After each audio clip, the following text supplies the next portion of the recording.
Russia has formally warned the United States and its allies against supplying further weapons to Ukraine.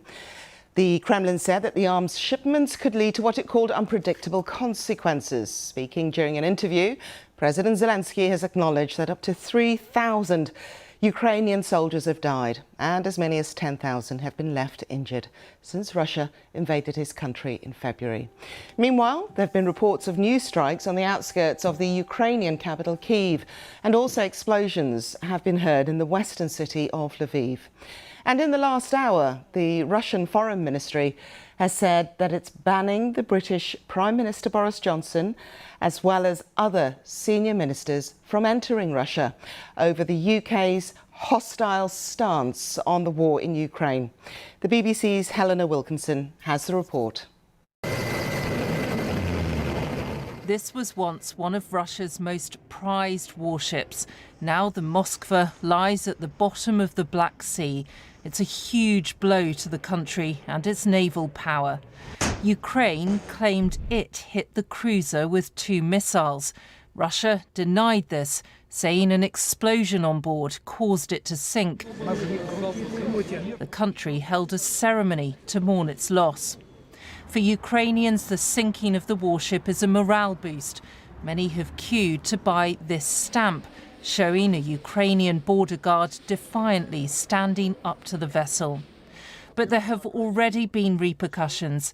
Russia says it hit a military facility outside the Ukrainian capital, an attack seen as retaliation. It's threatened more strikes on Kyiv if Ukraine attacks Russian territory. The Kremlin has also issued a warning to the United States and its allies, saying supplying further arms to Ukraine would add fuel to the conflict and could lead to unpredictable consequences. But President Zelensky has issued another call for world leaders to back the Ukrainian effort with weapons. If someone says a year or years, I answer, you can make the war much shorter. The more weapons we get, and the sooner we get all the weapons we have requested, the stronger our position will be, and the sooner peace will come. He's also warned the world should be ready for a possible Russian nuclear or chemical attack.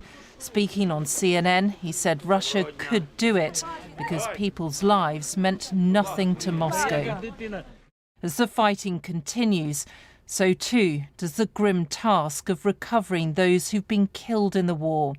Ukrainian police say they found the bodies of 900 civilians in the region around Kyiv.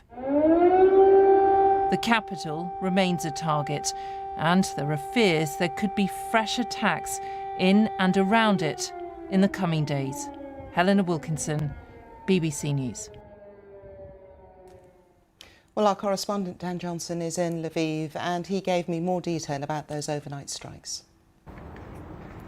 Yeah, explosions reported in one of the suburbs on the edge of Kyiv. The mayor of the city says that emergency teams are responding to that blast. We don't have any confirmation yet of exactly how much damage has been done, whether there are any injuries or loss of life there. There was also an air raid attack on Lviv last night on this city. We're told by local officials that 2 Russian jets launched an attack having flown from Belarus. Apparently 4 missiles were fired at targets in Lviv, but they were shot down by Ukrainian air defences. It's a reminder to people here that even though they're hundreds of miles from the really intense fighting in the east of Ukraine, there are still risks, and Russia had threatened renewed attacks. It said in response to Ukrainian helicopters firing on villages over the border in Russia itself. The suspicion is that Russia is responding to show that its firepower isn't diminished despite the flagship of the Black Sea Fleet having sunk to the bottom of the ocean. We also have that warning from Vladimir Putin, which was messaged to the Americans earlier this week,